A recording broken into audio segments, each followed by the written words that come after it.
Morris POV, pinatikim mo ko pagkatapos nilayasan mo ko. Naninigurado lang ako, Mori. Ayaw na ayaw ko na nilalayasan ako. Sabi niya sa akin. Masyado kayatang nasarapan sa akin, Nino. Humahagikik na sabi ko sa kanya. Paano kung sabihin ko na oo? Seryosong sabi niya sa akin kaya naman bigla akong kinabahan. Nakatingin kasi siya sa mga mata ko at sobrang seryoso ng mga mata niya. Pero nangingibabaw pa rin ang tingin na niya sa akin ngayon. Halatang pinagnanasaan na niya ako. Napanunok akong bigla dahil bumaba ang tingin niya sa labi ko. Kumain ka na, Ninong.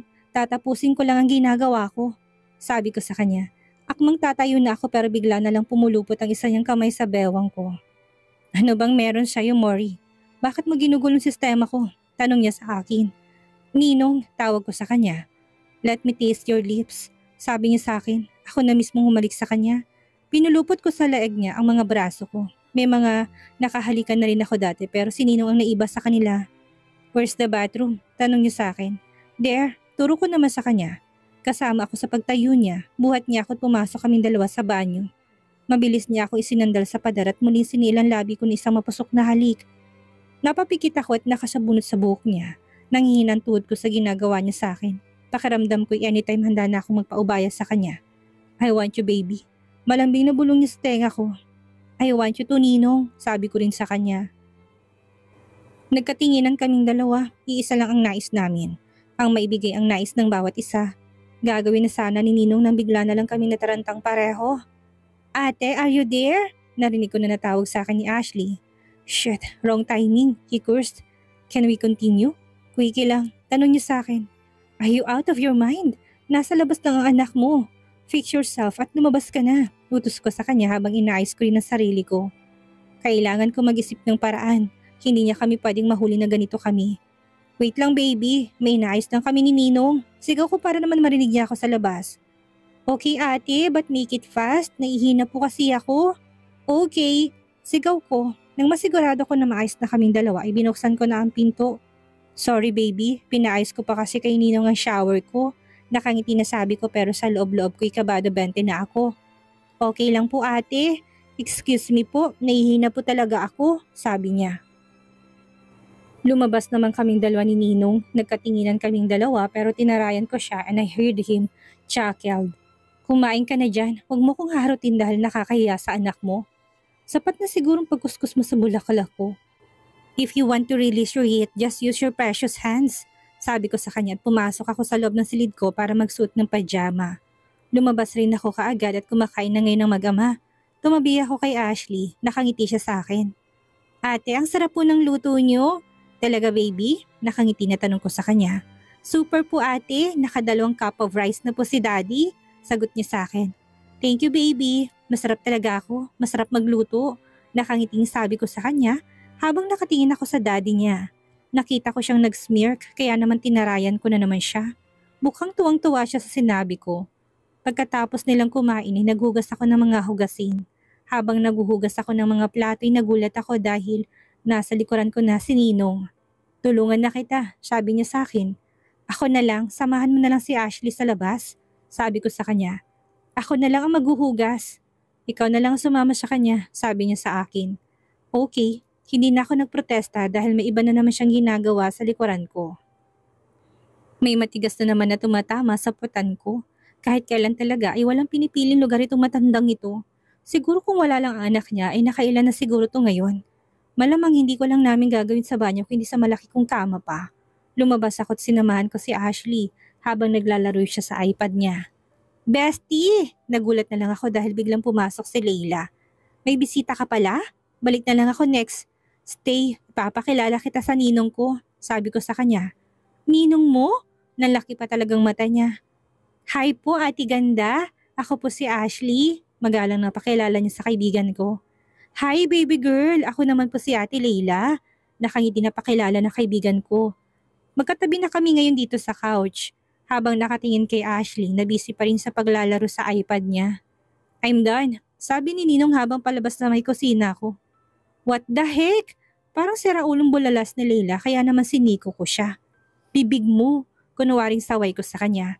Sorry, Ania. Hi, I'm Arcus, Ninong ni Mori. Pakilala sa kanya ni Ninong. Leila po, best friend ni Mori. Parang timang napakilala niya kay Ninong. Gosh, bakit hindi mo sinabi na Greek god palang ninong mo? Gwapo, matangkad at Huwag kang tumingin sa baba dahil mabubulag ka. Pagbabanta ko sa kanya. Damot, sabi niya sa akin. Naman, ang kay Mori ay kay Mori, sabi ko sa kanya. Para na kaming bubuyog na dalawa dahil nagbubulungan kami. Kaya naman nakakunot ng noo ng ninong ko sa kanya. Ngumiti na lang ako sa kanya. It's a girl thing, sabi ko sa kanya. Hindi na siya nagsalita at pumasok na lang siya sa silid ko. Pagkatapos ay lumabas rin at diretso sa banyo. Sa tingin ko'y maliligo na siya. Mukhang yummy-licious ang ninong mo. Huwag kang maingay, baka marinig ka ng anak niya. Saway ko sa kanya. Magiging soon-to-be mommy Mori ka na kay Ashley. Pabirong sabi niya sa akin. Sira ka talaga, pero malay mo soon. Natatawa rin na sabi ko sa kaibigan kong baliw. Iniisip ko pa lang ay parang ang hirap na kapag pinasok ko ng tuloy ng buhay ni Ninong Arcos. Siguro pwede ng tikiman. Ayoko rin kasi sa commitment, baka masaktan lang ako. Hindi halata na malapit na sa 40s ang ninong mo. Sobrang gwapo at sobrang hot niya. Gosh, you're so lucky dahil araw-araw mo siyang nakikita, sabi sa akin ni Leila. I'm not lucky, I'm blessed, pabiro na sabi ko sa kanya. Nagtatawanan kaming dalawa, tumigil lang kami sa bulungan namin nang lumabas na si Ninong sa banyo at nakabihis na rin siya. Tuwing naalala kong ginawa namin kanina sa banyo biglang umiinit ang buo kong muka. Paano ba naman kasi? Ang sarap kaya napakiskis ni Ninong, nakakawet, shit. Bulalas ko bigla. Okay ka lang ba bestie? Tanong sa akin ni Leila.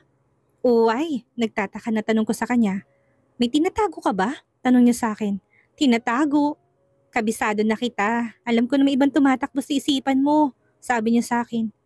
Wala naman bestie. Pupunta lang ako sa supermarket kaya iniisip ko mga bibilhin ko. Sagot ko sa kanya. Let's go! Yaya niya sa akin. Leila, can you stay here with Ashley? Biglang tanong ni Ninong sa kanya. Of course, Tito. Maharap na sagot kay Ninong kaya naman siniko ko siya. Pero nginitian lang niya ako. Tayong pupunta sa supermarket. Sabi ni Ninong sa akin. Ako na lang po, hindi po ba pagod ka sa biyahe? No, I'm not. Sagot niya sa akin. Okay, alis na tayo. Sabi ko sa kanya at mabilis akong kumuha ng jacket ko. Lumabas kaming dalawa sa apartment ko. Hindi naman kasi malayo kaya naman naglakad na lang kaming dalawa. Habang naglalakad kami bigla na lang niyang hinawakan ng kamay ko, kaya naman tumingin ako sa kanya. What are you doing? Tanong ko sa kanya. Holding your hand. Why? Nilalamig ako. Sagot niya sa akin. Ano bang ginagawa kapag malamig? Wala sa sarili na tanong ko sa kanya. Malalaman mo mamaya, sabi niya sa akin. Ang dami mong alam. Sabi ko na lang sa kanya na mag-guess kung tinutukoy niya. I heard him chuckle, pero hindi ko na lang siya pinansin. Nang makarating na kami sa supermarket ay kumuha na siya ng card. Siyang nagtutulak habang ako iniisip ko ano ba ang bibilin ko. Anong gusto mong kainin mamayang gabi? Ikaw, mabilis na sagot niya sa akin. Sinamaan ko siya ng tingin pero nginisihan lang niya ako ng siraulo. Kaya naman iniwan ko siya at nag-ikot na lang ako. Pero dahil mahabang biyas niya, ay nahabol rin niya ako. Naramdaman ko na nasa bewang kong kamay niya, mabilis ko tong inalis dahil naiinis ako sa kanya. Sorry na, I'm just teasing you. Sabi niya sa akin na para bang boyfriend ko siya. Lumayo ka nga sa akin, dikit ka ng dikit. Matari na sabi ko sa kanya. Ang sungit naman ng baby ko, sabi niya sa akin. Tsk, tigilan mo ko Ninong. Pinagdiinan ko talagang Ninong sa dulo sa inis ko sa kanya. Ganyan pa pala magtampong baby. Hindi ako nagtatampo. Naiinis ako, magkaiba yun. Pwede ba manahimik ka na lang dyan? Tinatanong ka ng maayos pero ayaw mo sumagot ng maayos. Sabi ko sa kanya. Okay po. Asik ko sa kanya. Dahil hindi ko naman makausap ng matino, itong lalaking ito ay pumili na lang ako ng mga karne na lulutuin ko mamaya.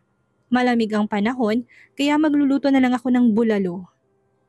Available naman ang mga gulay dito na kakailanganin ko, kaya ito na lang.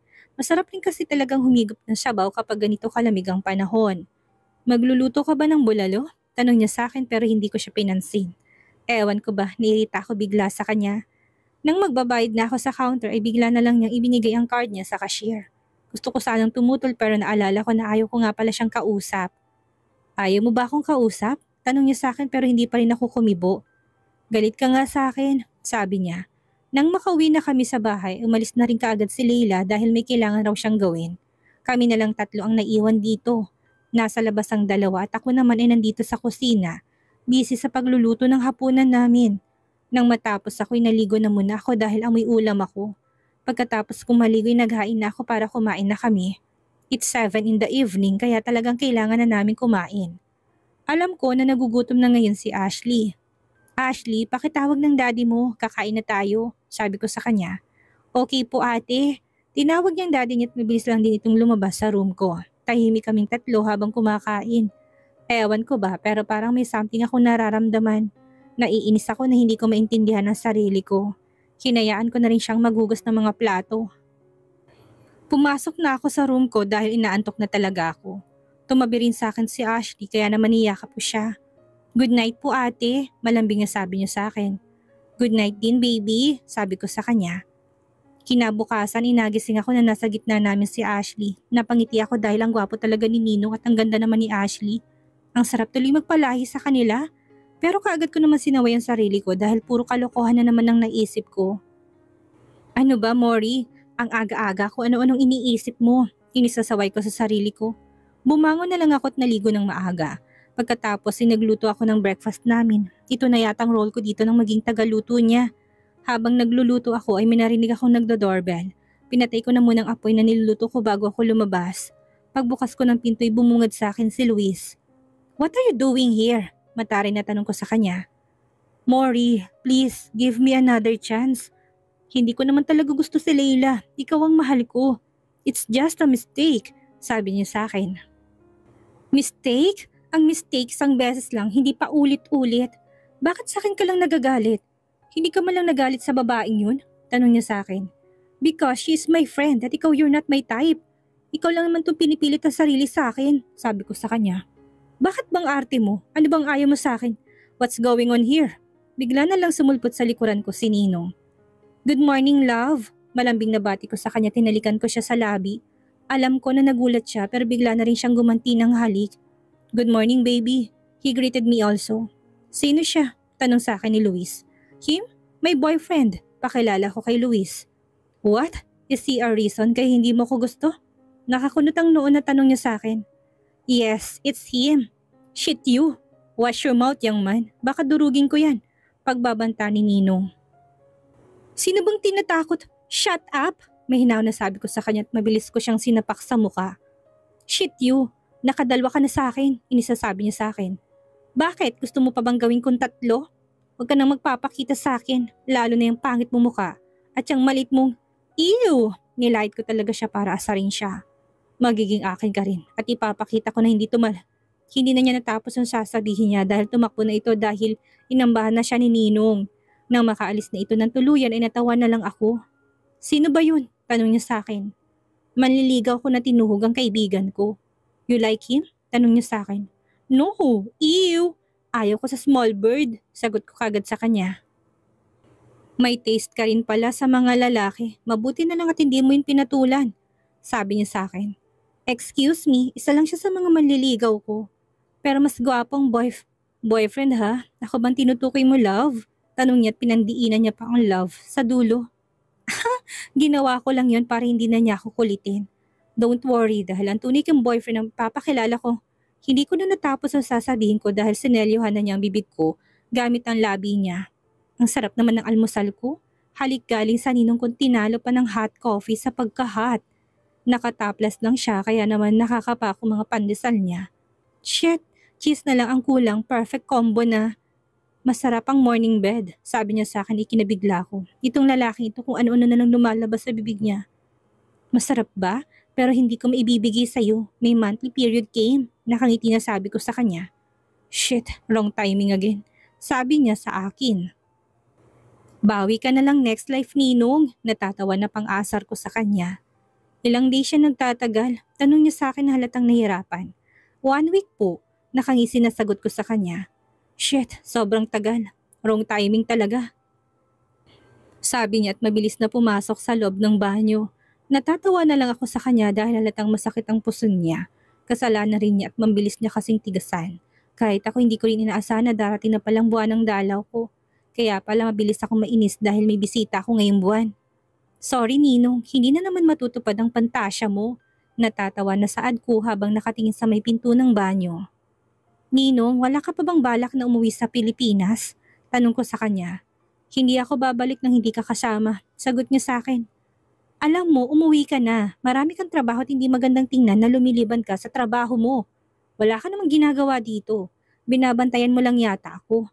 Sasamahan kitang kunin ng mga kailangan mo at sabay tayong babalik sa Pilipinas. Sabi pa niya sa akin. Ninong, I'm not a kid. Hindi na ako bata para bantayan mo.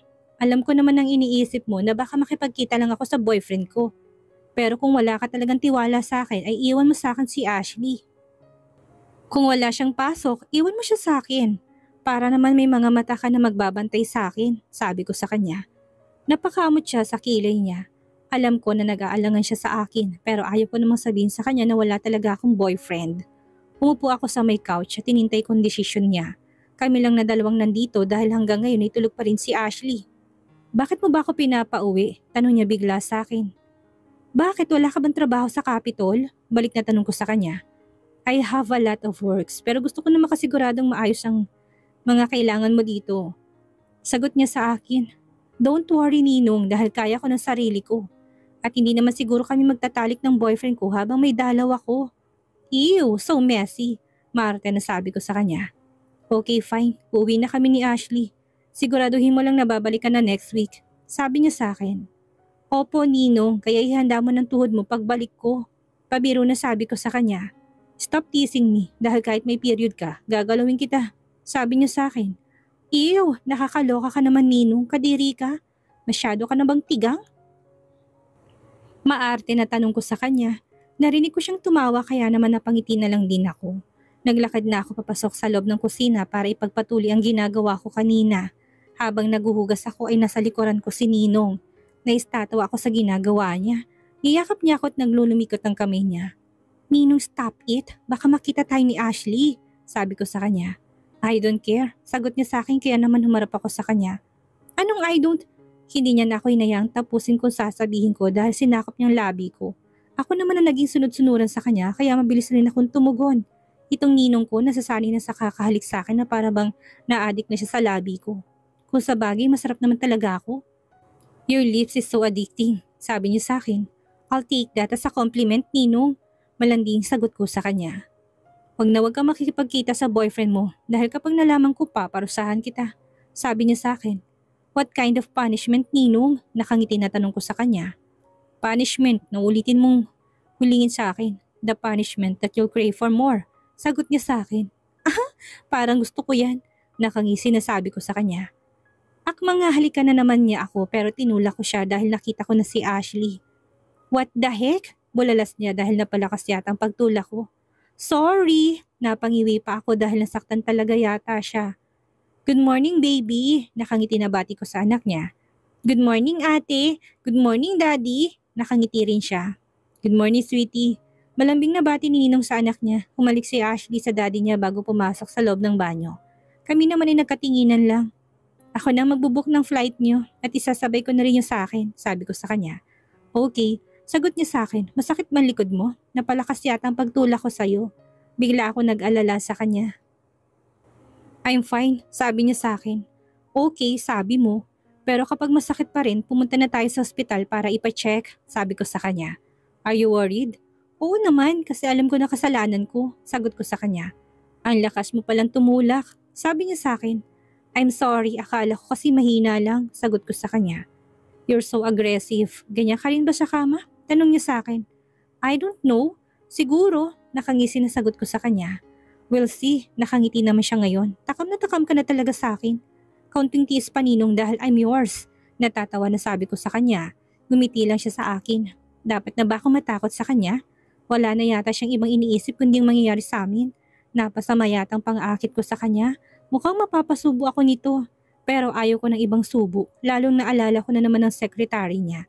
Pero siguro kapag ito pinagbigyan ko, titigilan na niya ako. Kaya wrong timing rin talaga itong regla ko dahil bigla na lang dumating. Okay, sana kung natuloy na kami kahapon. Wala na siguro akong problema ngayon.